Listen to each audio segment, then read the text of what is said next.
Hello, everyone. Welcome to The Man Within, Masculine Stories, Women Listening. We are the women listening. I am Aurelia.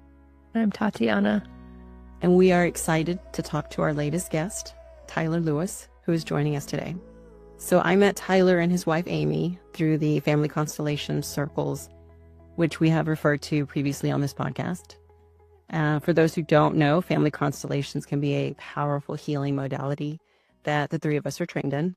The idea is that we don't just inherit biology from our families, but also unconscious patterns that can shape how we're functioning in the world, from our relationships to our professional work. And to any listeners interested in learning more, please reach out to us. Our contact information will be in the show notes. As a bit of background, Tyler, besides being an all-around great guy, is also a doctor of chiropractic, focused on nervous system optimization and human performance.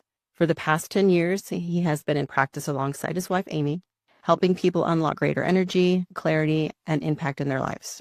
He facilitates family constellations and is a speaker, teacher, and mentor devoted to masculine embodiment and leadership rooted in presence. Tyler is also passionate about guiding people into deep, meaningful healing that expands their capacity to serve others. In his free time, he loves traveling, being in nature, and saying yes to fun, fully alive experiences. That sounds like there's a lot of good stories right there. So we're excited to hear more about that. Welcome, Tyler. Thank you so much. I really appreciate it. Again, I'm so grateful to be here with you guys. We're so grateful to have you. And it's been a minute since we've had an episode. So we're really excited to get back into the groove with men like you. So we start off the podcast, as we usually do, with this question. Can you describe a breakthrough moment or chapter that changed how you approach your life as a man, emotionally, relationally, or spiritually? So yeah, mine's more of a chapter, and there was definitely a breakthrough moment. And really with my relationship and marriage with Amy, we had been in school with each other for 2 years, spoke maybe a handful of times, never really connected. We're very different expressions and experiences in our own maturity and life path. And finally, we connected in the work that we do. Somebody brought us, we had an experience in the work that we do, and it just radically changed it reshaped how we approach life. And as we're going through this rapid transformation, we're getting to have this experience together in the same space. And that's what really drew us together. Well, I didn't know it at the time. If you know my wife, Amy, she's a very strong, very powerful feminine energy. And she knows who she is. She knows what she's about. She's very coherent in her vision of her life. And obviously, I was very attracted to this. It's like getting to know her and really experience her feminine in such a way, which is absolutely phenomenal. I didn't know what the hell was happening to me, but I was just completely caught up with just who she was, being so beautiful on the outside and so powerful on the inside. And little did I know what I was getting myself into. So that said, it's like, in my own life, I dedicated so much of who I was at the time to be what was going to be approved of, what was going to be accepted, be more conventional, fit the culture of my family, whatever. I was very much living life me-centrically. And Amy was a really amazing aspect of that experience. And I was still living from a very self-centered, immature, masculine way. And really continued several years into our relationship, even into our marriage, where who I was showing up as was really seeking comfort, appeasement. Yes, we had moved in together. We'd started to practice all of these things. We got married. And it's like the further along this got, the more of a fraud I felt like. I was becoming increasingly aware that so much of how I was living and who I was being was so out of alignment, so incoherent with the vision of our marriage and the energetics of like really what she deserved as a partner and spouse. And it was creating this massive shame spiral and guilt and all of these things. I was doing a lot of other masculine work. I was going to a men's group. I was doing all of these things. And I kind of had this defense mechanism that I only wanted to show people what they wanted to see, but I wasn't really showing them all of me because I was just terrified of rejection, abandonment, all the things, and especially in marriage, but even in the context of this men's group, like I had to be this know-it-all or whatever, I can call like pseudo vulnerability type stuff, kind of share the stuff I'm okay being vulnerable about, but not really the stuff I don't want to be vulnerable about, which is vulnerability. But anyways, so in all of that, I finally just came to a head where, I just completely opened up to Amy in terms of how I was showing up or how I was not showing up. That was a, significant shock to her because, with her, she's seeing the best of who I am and supporting and cultivating that. But I knew I was not in complete integrity with that. Obviously, that really shook things up to a high degree.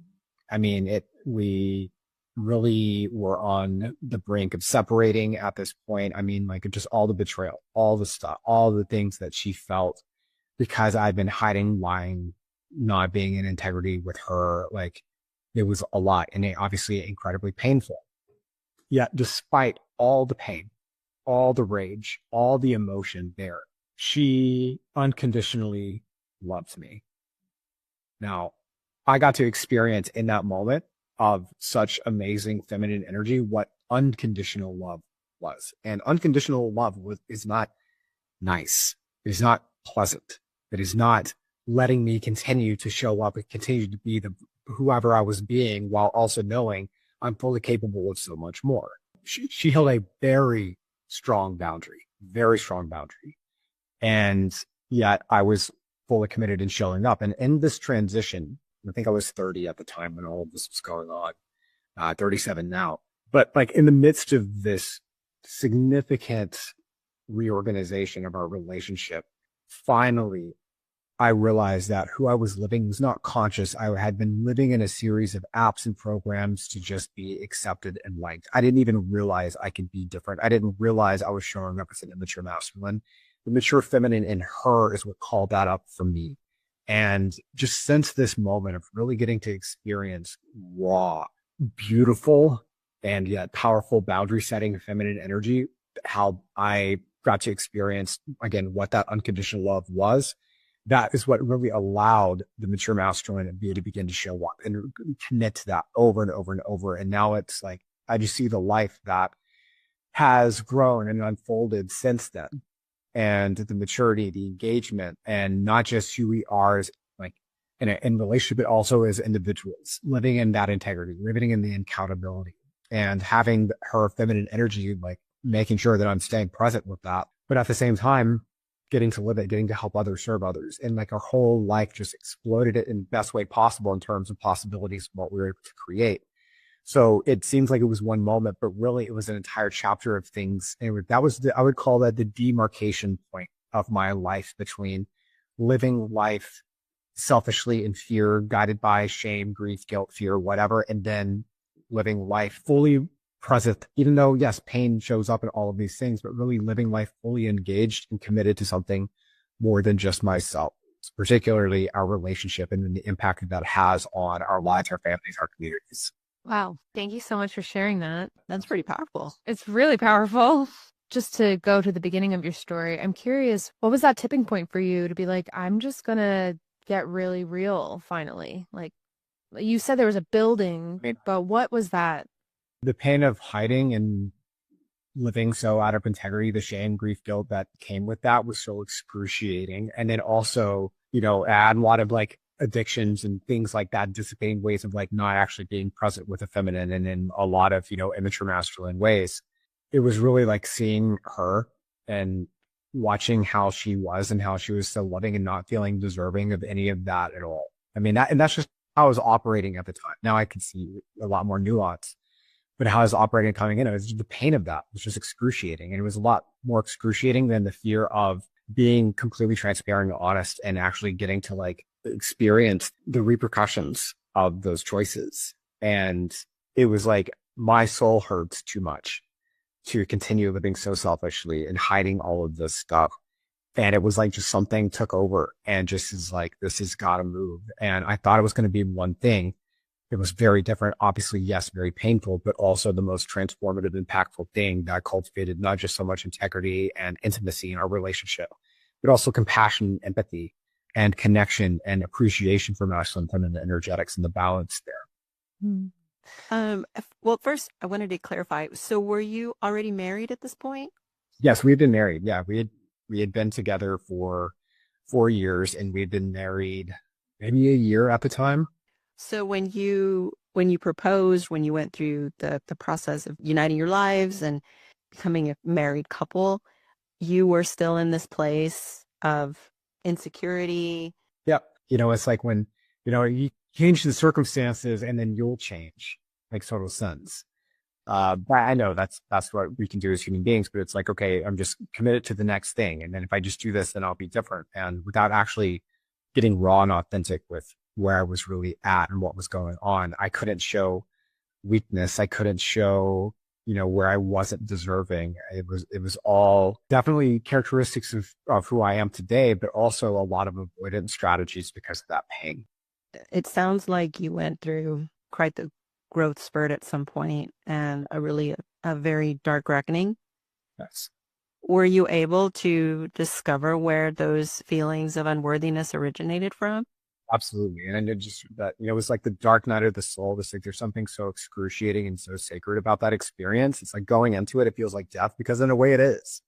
It was death. It was a death of a way of being. And like I felt that. I just remember in this moment sitting in the couch and sitting right there next to her because she wouldn't move. She's just like, we're like sitting next to each other, and the rawness of this, everything that's happening. This is probably a weekend, kind of everything coming to a head and getting to actually contend with everything.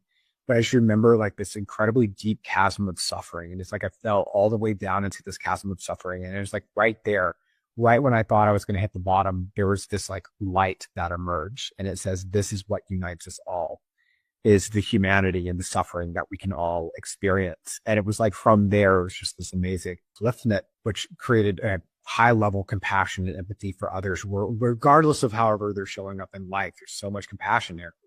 And in terms of like starting to explore, okay, well, what's really going on here?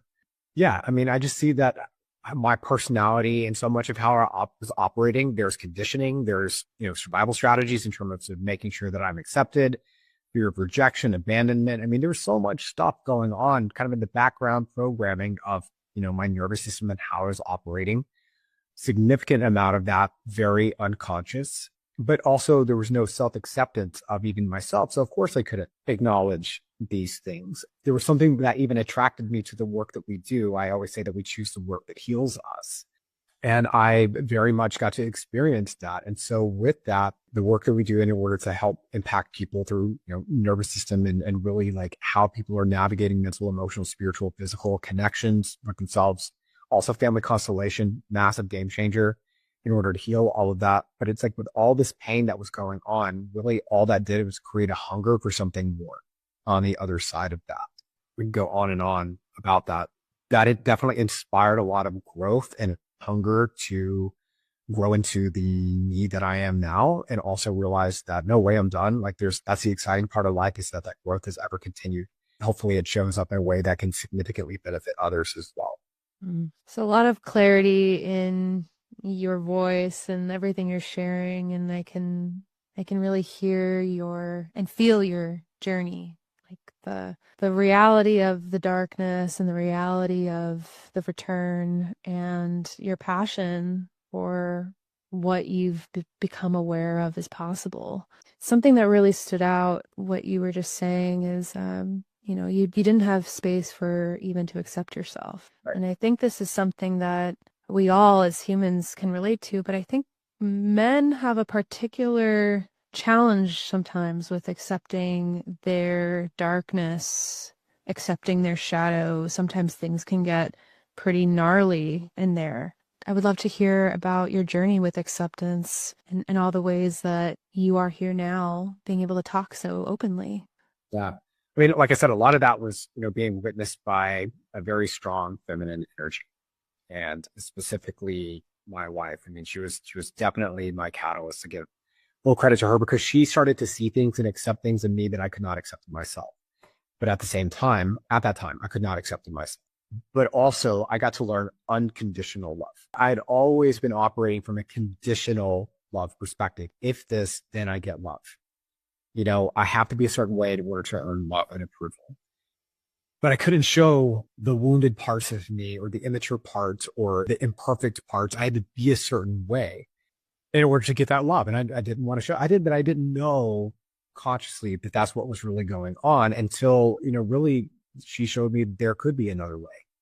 And when she loved me in the midst of that, and again, there was very strong boundaries. It's not that she was just like all loving. No. Like loving and nice. It was not nice. It was very raw, and definitely a deconstruction, reconstruction process that took place. Okay, just put it in a metaphor. Just say it in a bit different way. Obviously the shame and grief and guilt, the things that I could not accept in myself, created just this primal terror. Not knowing how to navigate emotions, or how do I even begin to experience emotions, or what is a normal human experience versus, this is something that everybody experiences, or intrusive thoughts or whatever. And also, what do you choose when those things go on, rather than going into shame spirals, just recognizing that some things are just part of life. I learned all of these things going through this process, but like one of my favorite metaphors is the whole premise of the knight going to save the princess and there's the dragon in the castle. I love that metaphor because I feel like there's been a lot of like misconstrued in terms of what that metaphor really means. It's like you have a knight before he goes to the castle, and it's essentially the immature masculine. He's getting all suited up, armored up, all these things. And then you have a princess in the castle who she's in her space and the dragon's in the castle. Well, here's the thing. It's her freaking dragon. It's like that for me represents the maturation process, which can be primal terror, but also just because it's pure power. It's pure power, it's pure energy. And that's what gets to call, the knight forward to step in to confront exactly the thing that he fears most in order to be worthy of the feminine. And I'm not looking at the princess in this case as an immature feminine. I'm looking at it as a very mature feminine, calling forth the knight to grow beyond who he thought he could be, something unreasonable, something to confront and get raw with who he is, to reveal the man, the mature masculine that's on the other side, worthy of the feminine in that royal space. That's exactly what that was for me. The dragon was the shame, the grief, the guilt, the denial, the non-self-acceptance, all of the things. I know a lot of times men, like, we want that to be something physically that we can fight. That's kind of what we're designed for in a lot of ways. The masculine, and I'm not talking about necessarily gender role here, but the masculine as a sacred energy of creation expressed in a male form. It's like we're kind of designed to physically take things on head on, but what do you do about the thing that you can't? And I feel like that's even more terrifying, is in the space of uncertainty and feeling unworthy and all of those things, growing into the version who is so radically accepting and compassionate and also strong, all in service to himself and the feminine. Love that metaphor. Yeah, it's beautiful. I wonder too, just because I relate to what I consider at this point a little bit of gaslighting from when we were children, believing that the fairy tales that we were presented to were going to replicate an adulthood. And that was a hard thing to come to terms with. And I know as females, we often get those kinds of stories more so maybe than men. So I definitely appreciate that. I'm curious though, because I know you also do, you're a doctor of chiropractic, so you work in healing modalities that are very physical. And what we're discussing right now is certainly very emotional. But how do you feel about the role of spirituality in relationships? And it's crucial, absolutely crucial, essential, because honestly, I think that soul connection and spirituality, shared, not cultural values, but soul knowingness, that right there is what got us through that experience.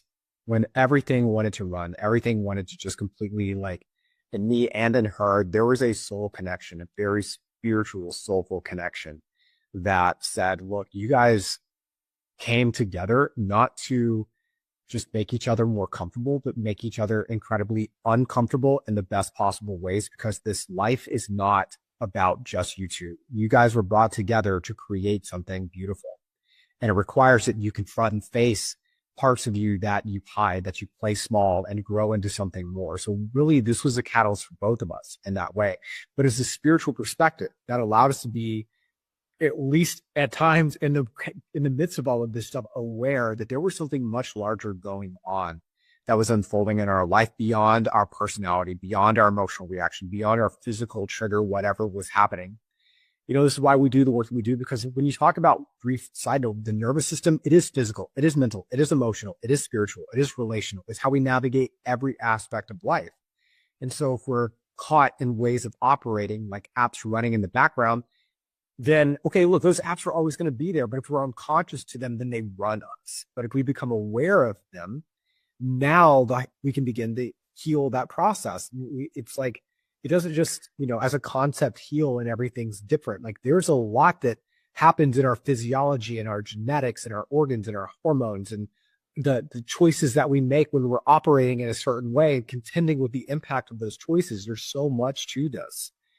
But at the same time, it's that spiritual knowing, the spiritual connection that in the deepest, darkest night of the soul is that light that helps guide you toward more. Or I'll speak for myself. It helped guide me.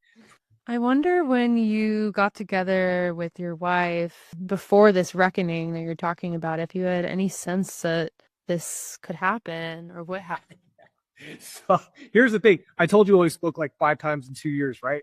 Because she intimidated the shit out of me. So you kind of knew.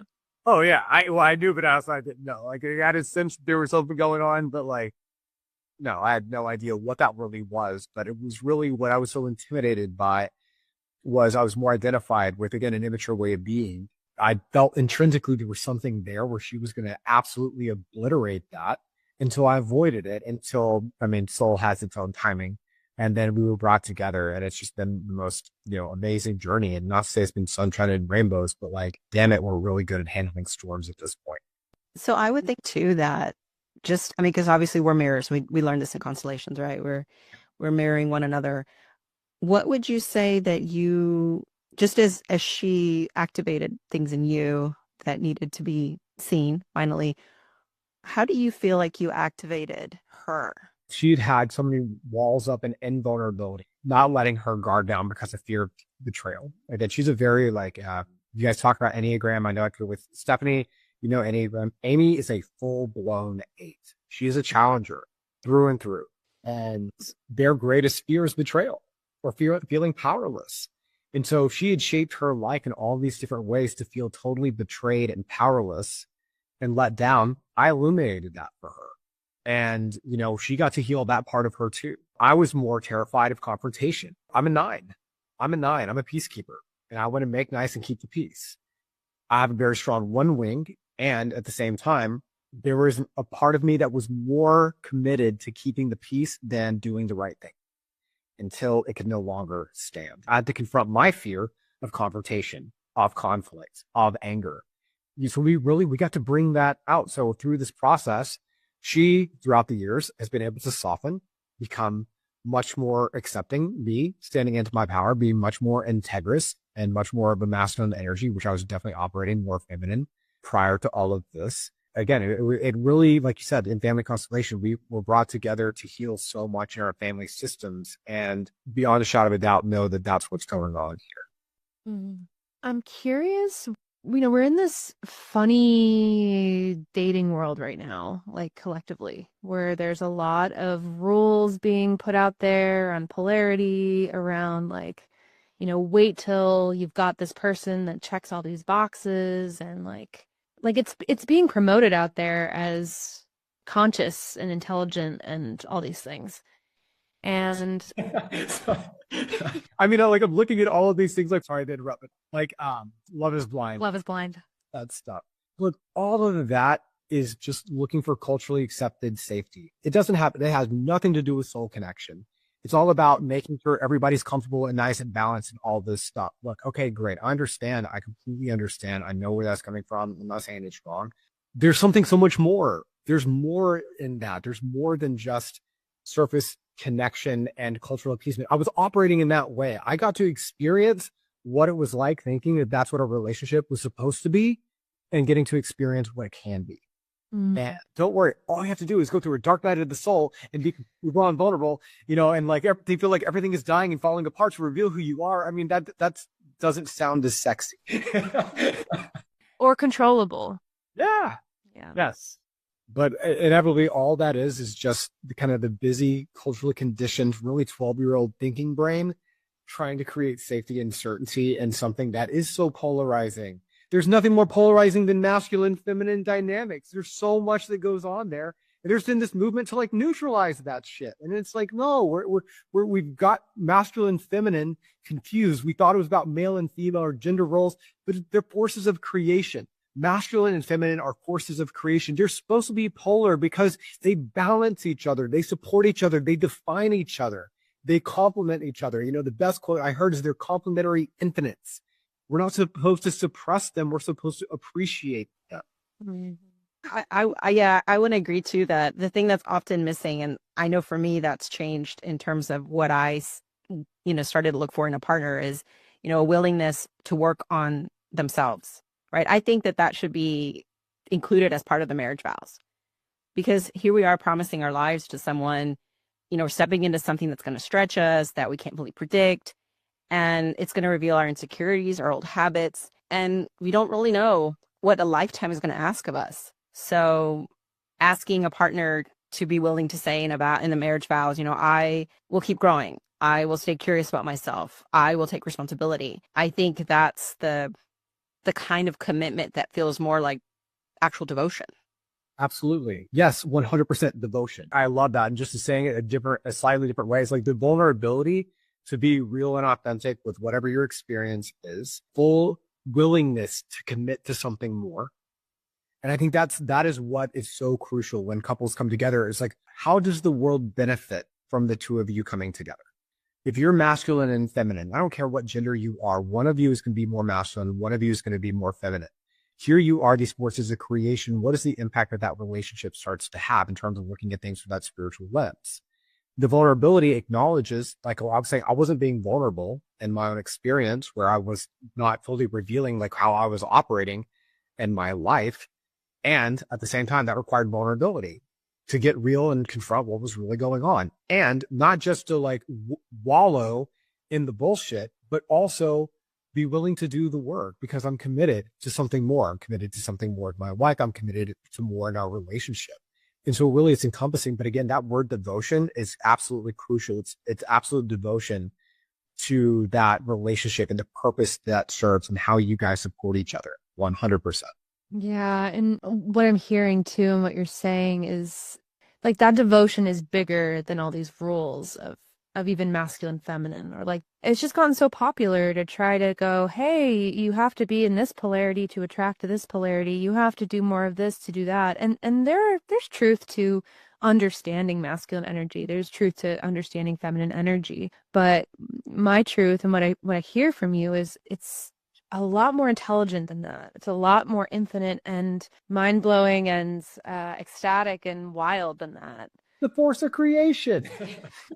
It's how the universe works. It's been called so many different things and so many different religions, so many different spiritual practices. Yeah, it's a force of creation.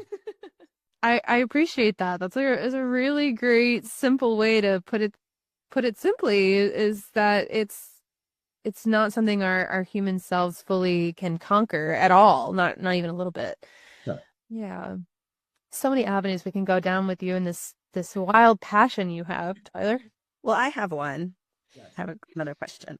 As we, as children, obviously the first blueprint for love and connection is going to be with our parents. And certainly in your case, your first relationship with the feminine was through your mother. And so I'm curious about the evolution of your relationship with her. I know when we met before that you were actively working on doing some healing work around your connection with her. So I wondered if you could elaborate a little bit more about that. Yeah, absolutely. And so just kind of talk like with the journey of healing with my mom, growing up, my mom had certain experiences in her life that shaped her, and she has certain coping strategies that help her adapt at the level that she's willing to go to in order to handle stress in her own life. In childhood, there was a lot of instability in terms of high highs and low lows. And so I learned to keep the peace in order to mitigate the lows. I didn't realize that that's what I was doing. There was challenges with addiction and all kinds of stuff growing up. And, I can say this, I love her to death. My mom was a full-blown 4. So again, we're talking Enneagrams. She's a 4. And so the emotional roller coaster was all over the place.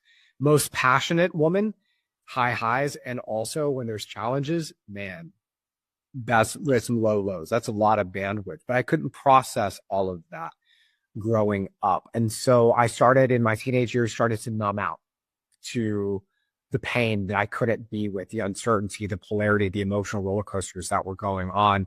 I started to get really numb, and, I'm looking for a comfortable, girlfriend to, help kind of mitigate that. But I'm also looking for a lot of acceptance and approval. Again, the immature masculine version of that. But in terms of just the relationship with my mom. So, I grew up not knowing any different, loved my mom, and also just realized like I had to be a certain way in order to make sure that she was calm, and that I was not in control of how she was going to react in certain situations. But like, I wanted to try to, make sure that we did rock the boat.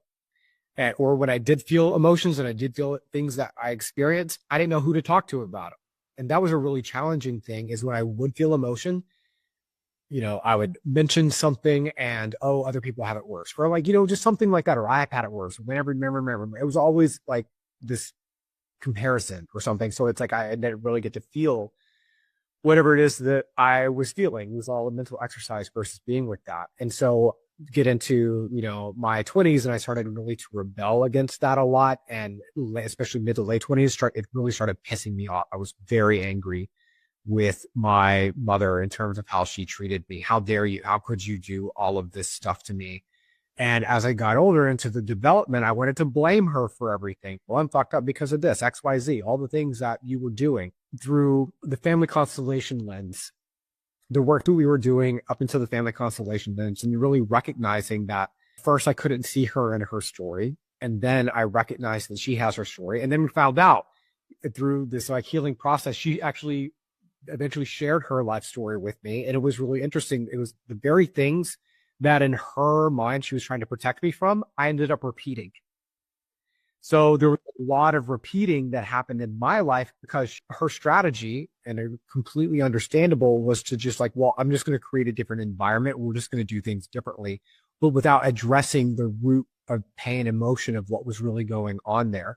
Well, again, it just pops up in my life. I start repeating a lot of the same things. So we got to this point where we started sharing, I'm like, I went through this big process with Amy. Okay. So I went through a massive shift and change, unconditional healing. I told my mom, when she's like, it's not that bad. I'll think, wow. Anyways, but as we've been going through this process, that whole process of me redealing so much made her incredibly uncomfortable. It made my mother incredibly uncomfortable. So then that started creating resentment. Well, I'm doing the healing and you're not healing it, which is clearly being the little one. And if you have the constipation context, no, but I realized through this process that it's like, I really needed to be more and more humble, not just to my life and my relationship, but also to my mom. And then I'm laughing about this because it's like concepts and reality. You can say it in one space, and then she would come stay at our house. We'd invite her over. Our relationship heals, and then she comes and stays at our house. Then like all of a sudden something triggers and boom, everything explodes. And it's like, I'm talking about like a lifetime suppressed shit going nuclear. It was just like wild. And it happened the first time, and it was very unproductive, where like all of a sudden we're just screaming at each other, and I kick him out. It's like all kinds of stuff. It wasn't good. It had enough. Well, then like 2 years later, I think this actually happened last year, where all of a sudden she starts going into a pattern.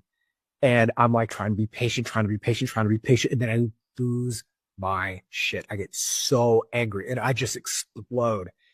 And all of a sudden, we were just going at each other. I mean, we're screaming back and forth. We're in the living room in our house. I mean, like, I'm glad there was nobody in the vicinity around our house because they would probably call the cops. We're just screaming at each other. I know it sounds so weird, but in the midst of this in the midst of this engagement, in the midst of this energy, we're literally yelling at each other. I'm not mad at you. I'm just mad. Sometimes I hate you, but I love you. It's like we're yelling at each other like this. It was the weirdest experience. Necessarily recommending that everybody go try this. I'm just saying this is how it manifested.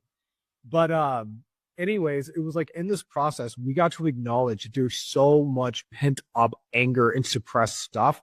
And it was like in that moment, there was this connection where we're not yelling at each other, we're yelling with each other. And all this, it was so cool because you just think all this chaos, right? All of our animals, we had 2 cats and a dog, literally curled up and went to sleep at our feet in the midst of all of this.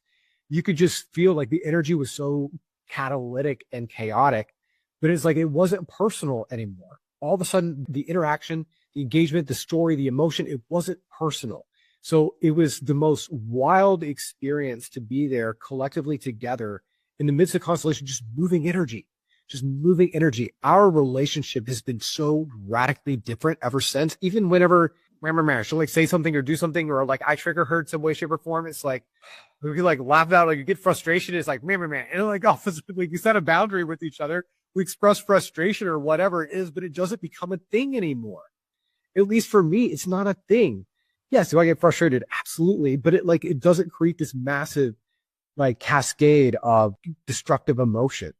And I know that sounds so weird, but it's about like for us, it's like embracing our humanity while also knowing that we're so much more than our humanity simultaneous, which I know is again so wild and crazy, but like through the midst of constellation and like looking at how am I holding my mother, and am I seeing her in a certain way, or where do I still judge her? It's me. Look, this is the family constellation. That's my projection. I'm not fixing her. I'm healing my projection of her. How is that showing up? So all of that stuff, whatever it is, now is no longer about blaming her. It's about looking at myself. I'm an adult. I can be in my adult posture. I can choose how I can navigate this. When I have stuff come up, can I be with that? Can I support it? Great. And so I do. Now, at the same time, what then also beyond just myself, does that allow in my relationship? How does that allow for me to support others in community? Like it just radical change, but at the same time, it was messy and also amazing. And I was what I'm talking about with so much excitement because it was just crazy, but it was just so raw and beautiful too. Wow. Oh, I mean, family constellations is such a powerful tool. And once you start to open up that jar of the family stories and the beliefs and the vows and the things, it's wild what will happen. I'll just share a little tidbit. Like I found out a family secret in a family constellation that I had a feeling about, but then it was confirmed to me. And I sort of kind of coerced my mom to tell me that it was true. I did it in a really, really gentle way, but I got the confirmation, yes. So she officially acknowledged something that was a secret that she didn't necessarily want to acknowledge and had a lot of pain behind it. And that night, for 3 nights, my mom dreamt of my grandmother cleaning out her closet, just throwing things out, cleaning things out for nights. And she called me and said, Tatiana, do you think this has something to do with the conversation we had? I'm like, yeah, for sure. And the dream is one manifestation, but how that actually shows up in life and in the way she's functioning, the way I'm experiencing her, the way our whole family system is rearranging. I mean, I always tell people with family constellations, it is something you kind of have to experience to understand the magnitude, because it is shamanic, period. It is beyond our little brains once again. It is these forces that are so big and so mighty. And hearing you share, it's like there is this kind of kid in the candy store, like, holy moly, look what I was able to find in this store. More than I could have ever imagined. Exactly. It was on the other side of all the fear and doubt and, uncertainty and everything. It was on the other side of that. Yeah, I just love those stories. And I wonder for you, do you have siblings? I have two half siblings, and then my mother was pregnant prior to me. But I grew up essentially as an only child. Yeah, yeah. Funny, I'm an Enneagram 9. I'm also an only child, but have many actual siblings in my constellation through my dad, etc. So I get you. Yep. I mean, just from that, I can imagine how validating it is to be in community and be able to move energy with other people because, the experience of the only child can be a bit of an echo chamber with ourselves. What I love so much about family constellations is that the healing is done in connection Absolutely. and for everybody. It's so funny. Even my family constellation, I was so resistant to it. So Amy told me that we're going to be doing this thing, channeling family members and blah, blah, blah, blah, blah, all this stuff. And I'm like, this is the dumbest thing I've ever heard. Why did you sign us up for this? Who is this Stephanie woman? And I was so resistant. And I like just kind of bringing back to masculine feminine, it was just so funny because I feel like a lot of times, like as a masculine, I'm kind of conditioned to like want to see things a certain way because that creates certainty. It creates focus. Our gift is being myopic and be able to focus and do things. And the feminine is be able to like broaden perspective and just allow the aperture to increase and to consider other possibilities beyond what, we thought is possible. And so, here's this moment where I was like, oh, this is going to be amazing. I'm like, this is so dumb. Like, getting in there and experiencing family, just like I was at least willing and open to like, okay, I'm just going to go check it out. And I trust her, whatever. I did throw a fit about it. And I still still made it there. And like, just to like watch and witness the first one and how beautiful and like humbling and amazing. Like I started crying in the first constellation. Like how amazing is it that there's a field that precedes form that is organizing our life, that's guided by a family system, but at the same time, all systems are intertwined because you play a role in a constellation. Come to find out the role that you were in has a lot of energetics that are very common or similar to the person that you were playing. Like, it's just wild. It's like, you can't make this shit up. It's just there. So, but I digress. But it is really amazing that we get to be in the space where we can like actually honor the energetics that are permeating our life and be able to do so as consciously as we can and becoming ever more conscious of it. Mm-hmm. Tyler, Tatiana and I just finished recording an episode about our experience as the feminine listening and really appreciating how we are receiving how the vulnerability of men, the true presence and power of men. And yeah, it's just been really refreshing and I would say healing to really hear men owning their shit. Like to truly honestly call, taking full accountability. And I recently had someone tell me that there's vulnerability that is weakness based. There's vulnerability that's empowerment based. And what I really love is how you're showing up with a vulnerability and empowerment. And I think that could be very inspiring for so many, especially men. And I wanted to ask you, in your experience, as a man, what do you want other men to know? I mean, what you said was crucial. And I think that's something that's often missed is that there's an unwavering strength and vulnerability and pretending like, oh man, I have to watch something here. Hold on. Okay. Sorry. I have like conflicting fields going on. Well, not conflicting fields, but competing fields going on right now. So in the masculine field that I came from, my personal experience was, like I was saying, you can't be vulnerable. You can't show weakness. You can't do these things because then you're unlovable. You're weak, all of these things. And through going through this process of unbridled vulnerability and accountability, all of a sudden, that's exactly where, I thought I had to put on this like mask of what strength looked like. No, real strength was actually being able to acknowledge where I am flawed, where I am broken, where I do feel weak, and yet how do I show up in the midst of that experience? And I think that's if I were to be able to communicate and articulate anything for other men is recognize it's not your weaknesses or your insecurities or where you experience lack in your life that makes you weak or makes you less than. It's not that. The gift here, we have to experience that. We have to experience that. Every single man, every single human being has to experience that. Every single masculine energy has to experience that. But where the message has been missed is it's not showing those parts, not denying those parts. It's what do you choose in the midst of that experience? Do you choose to soften, and not in a healthy way, but to weaken and allow the excuse of that pain to continue to run your life and avoid confrontation, which, I mean, the masculine grows from conflict. It just does. You know, the feminine grows with collaboration. Masculine grows with conflict. Something to push against. If the masculine doesn't confront those pieces in themselves and accept the pieces in themselves, then those very same patterns are what continue to act out and play out in their life. So they abuse others. They take advantage. They lie. They manipulate. They do all the things to not be real with who they are. They put on this facade. They build their muscles and then threaten other people because they're so insecure of that thing in them being seen that they don't want to confront, that they put so much energy to protect from that.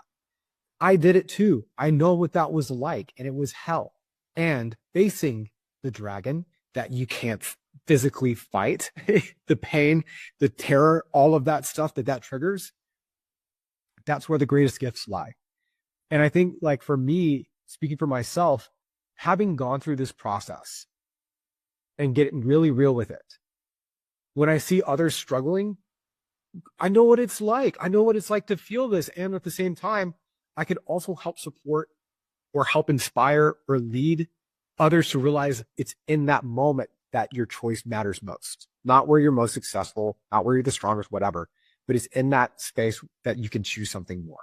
That strength. It's like the feminine holds the field where that can be revealed. And that's what I love about the feminine. And it's what I love about what you guys are doing here, because you create this like feminine space for masculine to be observed in vulnerability.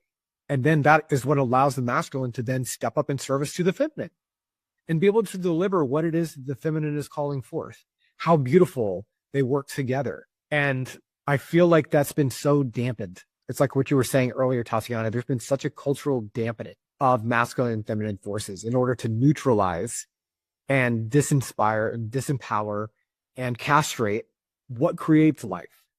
And now people are becoming more lethargic, mental illnesses, which have been like, I'm not saying they exist, but there's also a romanticization of these things.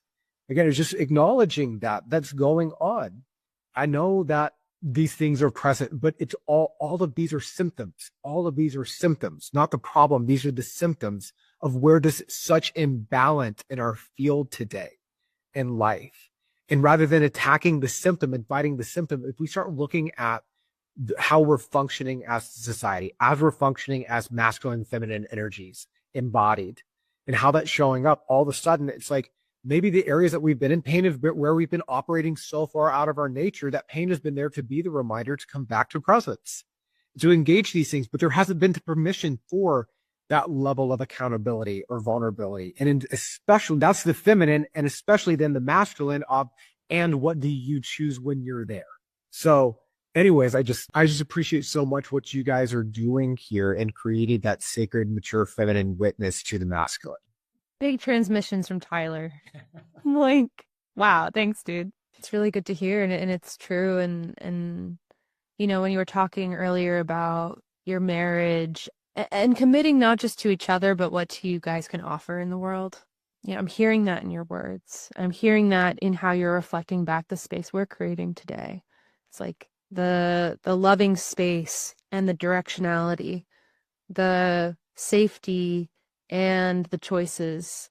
And we all know that this world really, really is calling for teamwork and calling for life force, really, this raw truth that we have and can cultivate together to restore and replenish and rebuild and invent all kinds of things. I'm just hearing that in your word, and it's just a really good reminder too, because I heard you really speaking directly to the masculine experience, but I also heard you speaking to the union experience that is beyond marriage, but is in union with reality, union with the poles, union with life. It's a great message, important one.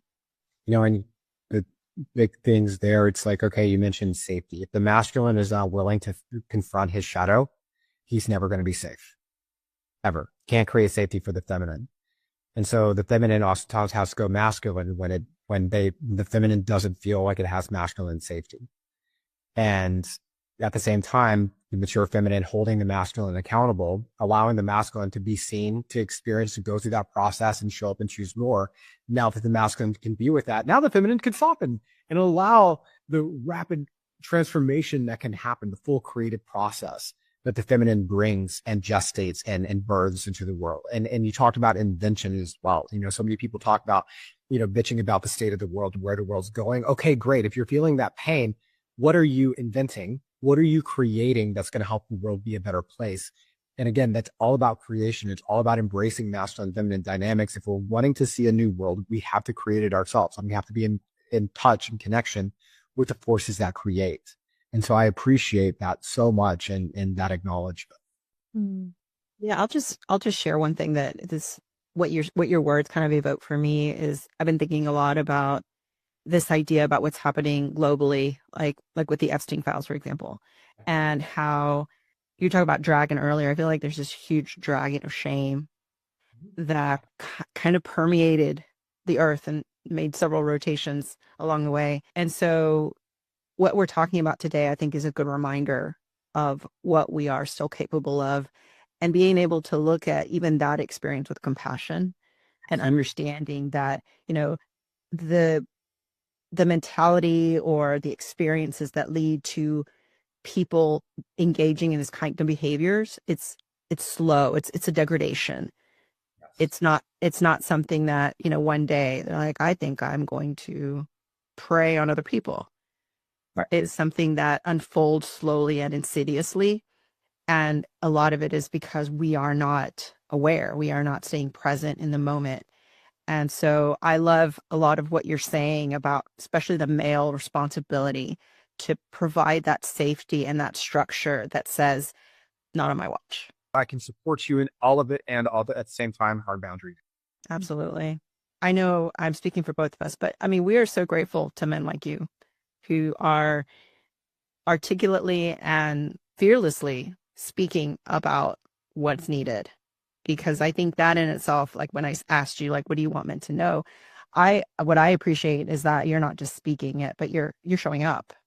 You're here, you're talking about it. You're saying, yeah, look what happened in my marriage. Look what I did. It has tremendous value. So I definitely want to applaud you, Tyler, for what you're doing as well.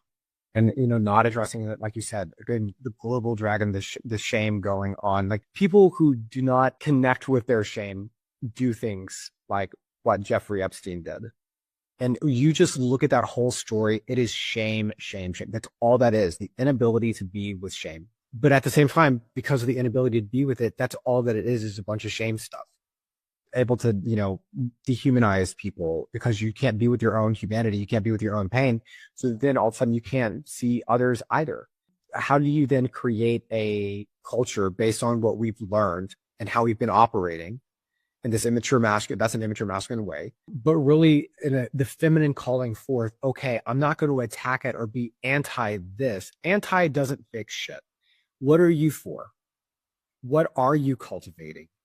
Especially the feminine saying, we are willing to see it all and to witness it all and also hold this to a higher level of awareness and standard. That also must be answered to. That's the mature feminine. So anyways, yes, just like everything you're saying. Man, I so appreciate what you just said because there's a lot of fight out there.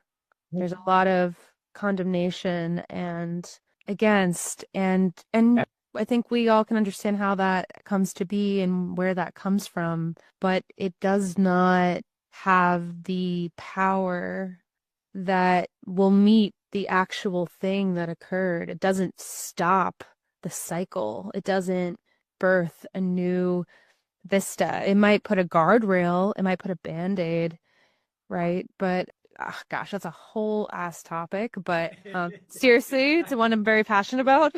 Yes. But it's so true. And yeah, and in that we keep ourselves intact too. right? When we choose compassion and we choose empathy, and we also choose to see, not just with our eyes, but with our being, what is, we're saying yes to living instead of separation and closing and casting away what, when we cast things away, it usually grows a bit gnarlier.